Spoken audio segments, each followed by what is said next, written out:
Yesu nashimwe umurere hose Uwiteka akomeze abane namwe kandi mbifurije kugubwa neza. Njyewe ni Jean Marie witabye Imana, nkomeje kubana namwe uko amasaha agenda yicuma. Ubu rero ku isaha ya saa 9 z'iki gitondo kare reka dufate akanya gakomeye cyane dusenge. Ni ukuri dusabira abarwayi, abari kwa muganga bafite ibibazo bigiye bitandukanye, abarembye cyane. Ubu ngubu hari abantu barimo baringinga Imana ati Nyagasani dukize, dutabare.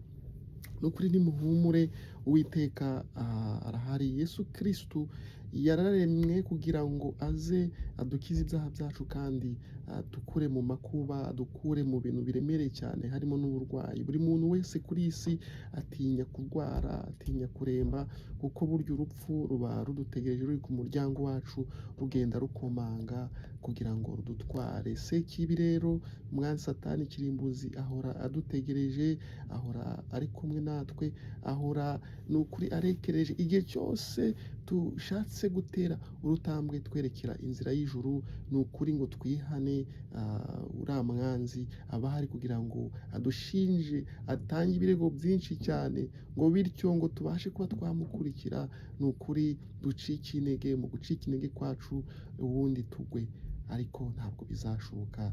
Ni ukuri izera Imana. Niba urwaye uri kwa muganga ahantu hatandukanye hirya no hino, muri wa Faisal, abarwariye mu bitaro bya Musanze, abari mu bitaro by'i Kanombe, hari umupapa uharwariye, ni muramu wanjye, yararembye cyane, yaravunitse. Uwiteka Imana humura, aragutabara. Hari n'abandi benshi barenze bari mu bitaro hirya no hino, abarwaye za kanseri, abarwaye amadiyabete. Mwese tuberetse Yesu Kristo. Ni ukuri nimupfukame musenge. Iyi ni saa 9, Uwiteka Umwami arabatabara.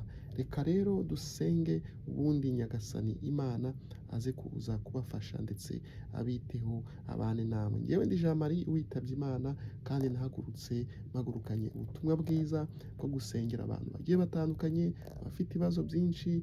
Ni ukuri nanjye ntacyo ndicyo, ni uko ariko nahamagawe. Hari benshi rero bagiye bahamagarwa, ni ukuri bagakora umurimo w'Imana kandi bakawukora bahereye kuri zero. Ntabwo nize amashuri menshi, ntabwo nize ibyo kubwiriza, nta nubwo nigeze niga Bibiliya bihambaye, ariko ijambo ry'Imana rirambwira riti nutinyuka ukayivugira ukayikorera, ni ukuri nayo izakugira neza, izagushira amagambo mu kanwa kawe. Kandi ni ukuri naho abantu bakurwanya izakora uko ishoboye ikurengere. Ayo magambo aboneka ahitwa muri Yeremiya, igihe Yeremiya yahamarwagaga, nuko akitwaza yuko ari umwana mutoya. Yesu Kristo yakomeje kumushyigikira.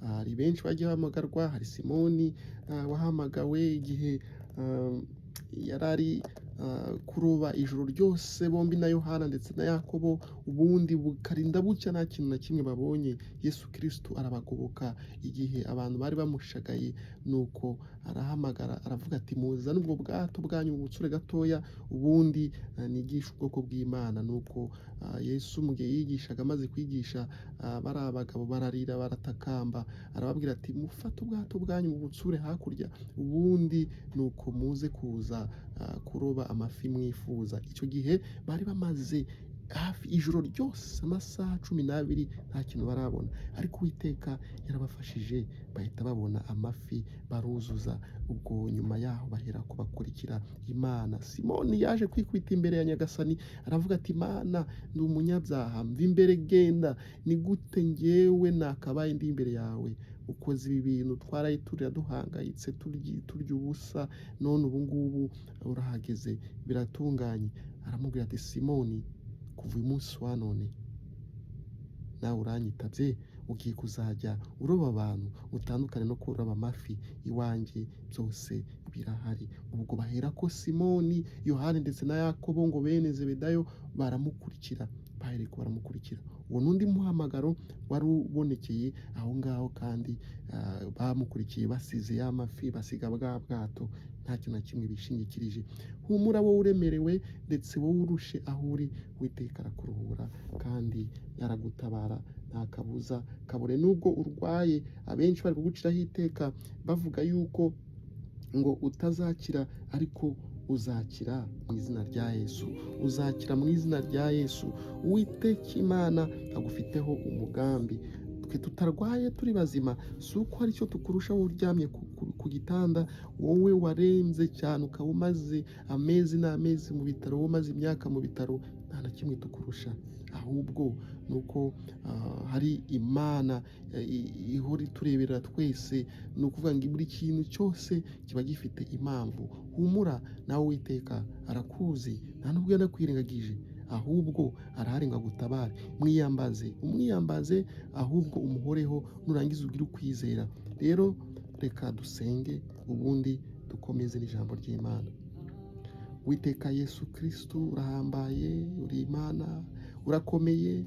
None aha iyi ni isaha ya 9:00 dusengeye abarwayi mu izina rya Yesu. Turagutakambiye ngo ubasange aho bari ku bitaro, aho barwariye mu mazu yabo, ababuze ubwishu ubahereze, abarembye cyane Kristo batabare. Imiti y'abaganga Nyagasani ntabwo ari ikora, ahubwo ikinini cyawe gikiza aricyo kimanuka gikore mu izina rya Yesu. Uri Imana, bakandakanda abafite imvune, abafite ubwongo bari guterateranya Kristo, wowe ubwawe ubwisanire. Abafite imitima yangiritse, abarwaye amadiyabete bongera isukari, ababuze Nyagasani amaraso bongera amaraso, ndetse n'abandi benshi bafite ibibazo baremerewe cyane Kristo, barwaye imyijima, ibifu n'ibindi byinshi, umutwe n'ibindi biri kubabaza, bamaze igihe kirekire mu bitaro. Ndakwinginze Nyagasani ngo umanuke ubane nabo. Ubu tuzumva buri umwe wese arimo arashimira Imana, tuzarushaho gushima izina ryawe. Ngaho rero kora igitangaza muri wa Faisal, kora igitangaza mu bitaro by'i Kanombe, kora igitangaza mu bitaro by'i Musanze,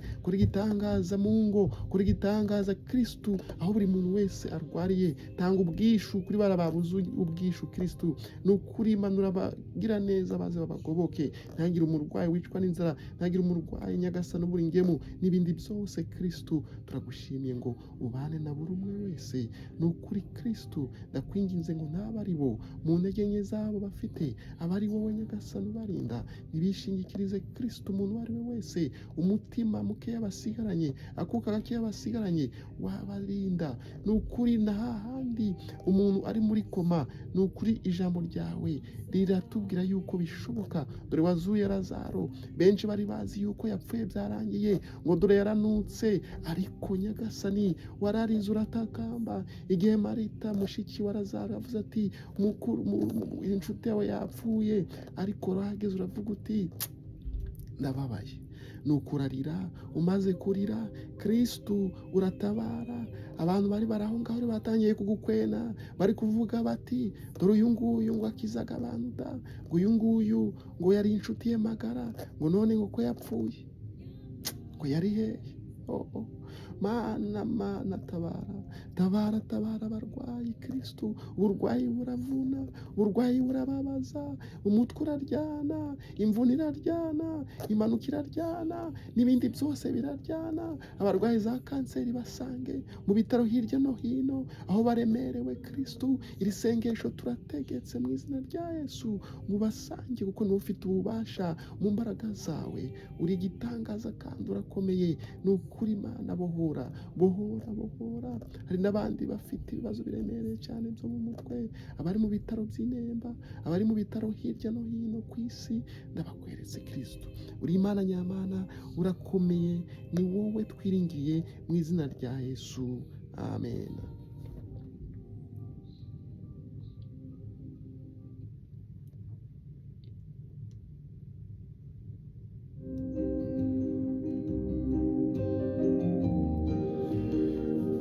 Wumbure ibitabo byanyu, dufatanye kuririmba indirimbo ya 82 yo mu gitabo cy'abarokore, ahagana mu ndirimbo zo gushimisha.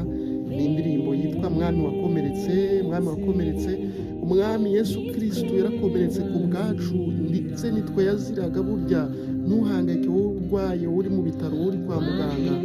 Ni ukuri yaraje, kandi twibuke yuko igihe Yesu atarayaza mu isi, aho yabaga hamwe n'Imana hejuru mu ijuru, nta kibazo na kimwe yari afite. Yaje no ku bwacu kugira ngo bigende neza. Arashinyagurirwa, arapfa, ni ukuri arabambwa. Byari bikomeye cyane, nubwo benshi bamukwenye bakagira gutya bakamwica bakamwica nabi, bakamwica nabi, bakamwicisha urubozo, ariko byageze aho ngaho ni ukuri Kristo arabyihanganira, binyuramo, birakunda. Mwibuke Yesu igihe yari abambwe ku musaraba, igisambo kimwe ni ukuri, hari ibisambo bari babambamwe, kimwe cyitwaga Barabe, ikindi bitaga Disimasi. Kimwe muri byo cyahaboneye ijuru, ikindi biranga. Byagenze bite? Mu gihe Yesu bari bamushagaye, bamutera amacumu, abandi bamushinyagurira, n'icyo gisambo kindi nacyo kikamushinyagurira, ariko ikindi cyo cyarabirindutse, kibwira mugenzi wacyo ati koko kuzi neza twebwe ko turimo turazira ibyaha byacu, uyu muziranenge, uyu mwana w'Imana arazira iki? Mu marira menshi cya gisambo kiravuga kiti, kibumbura akanwa, kireba Yesu, kiramubwira uti Nyagasani, nangwa natwe turazira ibyaha byacu, ariko wowe urazira ubusa. Wowe ko nta kibazo tuzi wigeze ugira, ko nta muntu wigeze uhemukira, wowe urazira iki? Isaha n'isaha, akababaro ufite, umunaniro ufite, ibibazo ufite, aho uri ubabaye, aho uryamye uri kwa muganga, Uwiteka yagutabara. Ni ukuri yagutabara, Uwiteka yagukiza, yagukuraho icyuma bari bagiye kukubagisha, ugatabarwa mu izina rya Yesu. Umunsi ukawubara rimwe, kabiri, gatatu, ikagenda ibukwepesha, ubundi ukajya kubona ukabona dogiteri avuze ati watangiye koroherwa, ahubwo uzi n'ikindi, ntabwo bakikubaze. Uwiteka Imana akavuga ati ntabwo bakikubaza, ati byakemutse, turi kubona utangiye kugarura ubuyanja buhoro. Niba ufite kwizera, humura, ntabwo bizanga. Ukwizera ndetse babyita hope mu Cyongereza, confiance mu Gifaransa. Icyizere kirarema. Umwana w'Umunyarwanda yabiciyemo umugani ati icyizere kirarema.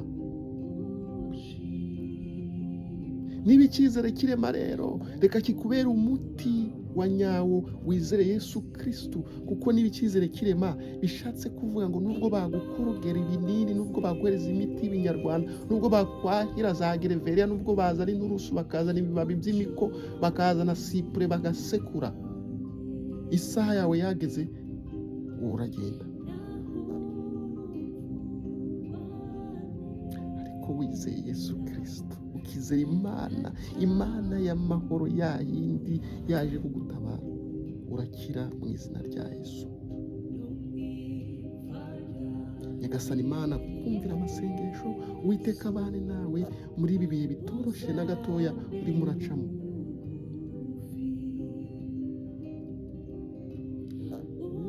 Kandi hari niho bigera bikanga, urupfu rukaza rukavuga tuti ndamujyanye. No ku mwuka wawe wa nyuma uzajya uvuga uti Kristo, nubwo ntashe, uzamereza ijuru.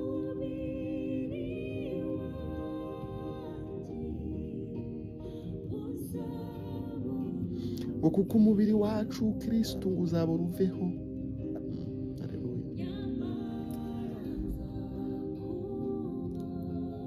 Iyi ndirimbo rero ya 82 mu gitabo cy'abarokore, ahangaha reka dufatanye tuyiririmbe, ubundi dushimire Imana igiye kudusubiza, ikatwereka inzira ducamo mu kwizera, ndetse umuti wa nyawo ukadukiza mu izina rya Yesu. Meretse nitwe waziraga,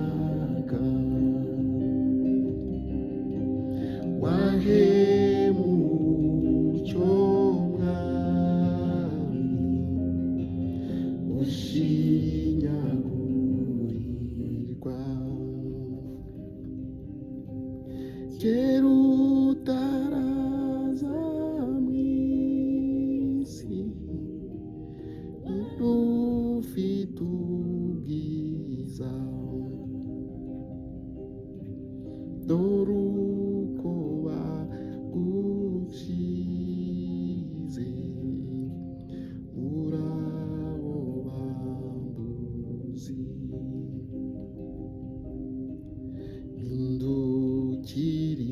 Indukirunde mukiza w'ukuri,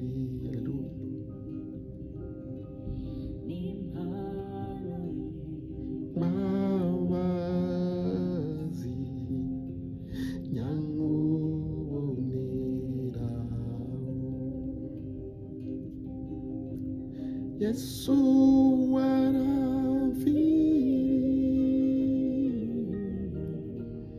n'ibyanjye wazize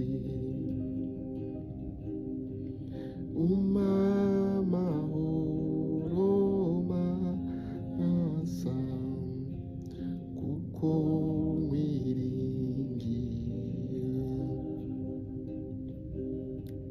kandi imipfire yawe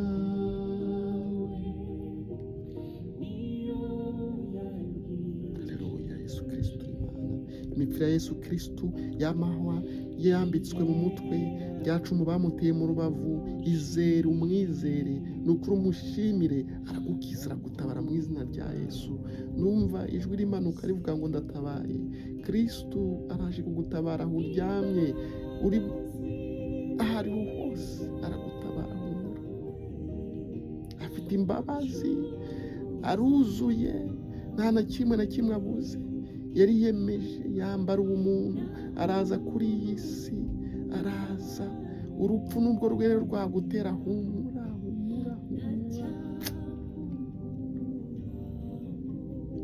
gumana na Yesu Kristo wawe umwiyambaze azakukiza mu izina rya Yesu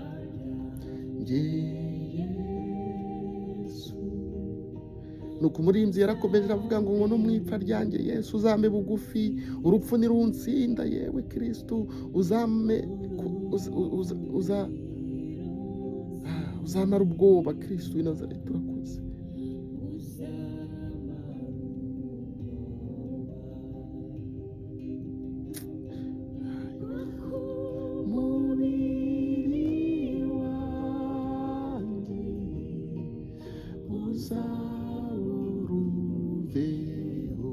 haleluya we